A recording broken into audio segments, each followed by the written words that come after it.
করে। রকেটগুলো হাইফা উপসাগর এবং অন্যান্য উত্তরাঞ্চলকে লক্ষ্য করে। ইসরায়েলি সামরিক বাহিনী হামলার বিষয়টি নিশ্চিত করে বলেছে যে 10টি বাড়ি ক্ষতিগ্রস্ত হয়েছে, তবে কোনো আহত বা মৃত্যুর খবর পাওয়া যায়নি।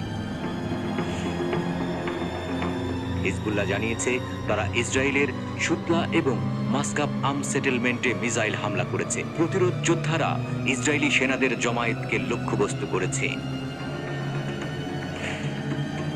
একটি বিবৃতিতে হিজবুল্লাহ জানিয়েছে স্থানীয় সময়ে সকাল 7:15 থেকে 7:20 মধ্যে হামলা চালানো হয়। তারা দাবি করেছে যতক্ষণ ক্ষেপণাস্ত্র হামলা চালানো হয়েছে এর বেশ কয়েকটি সরাসরি ও নির্ভুলভাবে লক্ষ্যে আঘাত হেনেছে। হিজবুল্লাহর এমন দাবির বিষয়ে কোনো মন্তব্য করেনি ইসরায়েল। এদিকে মারুইন আল রাশ শহরের পূর্ব দিকে সংঘর্ষ শুরু হয়েছে। ইসরায়েলি বাহিনী লেবাননের ভূখণ্ডে অনুপ্রবেশ করার সময় হিজবুল্লাহর বাধার মুখে পড়ে। হিজবুল্লাহ জানিয়েছে তাদের যোদ্ধারা এই অনুপ্রবেশের বিরুদ্ধে তীব্র প্রতিরোধ গড়ে তুলেছে।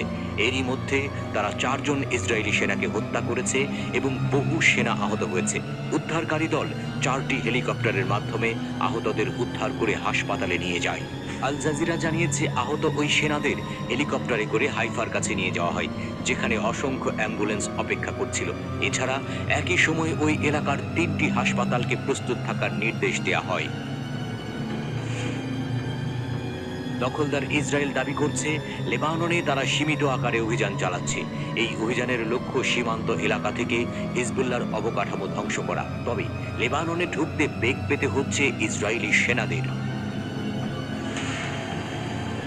একটি গুরুত্বপূর্ণ প্রশ্ন উঠছে, হিজবুল্লাহ এই আক্রমণ চালিয়ে কি সংকেত দিতে চাইছে?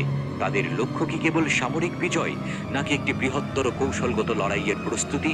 আন্তর্জাতিক বিশ্লেষকরা বলছেন এটি শুধু সীমান্তের সংঘাত নয়, বরং একটি রাজনৈতিক যুদ্ধের সূচনা হতে পারে।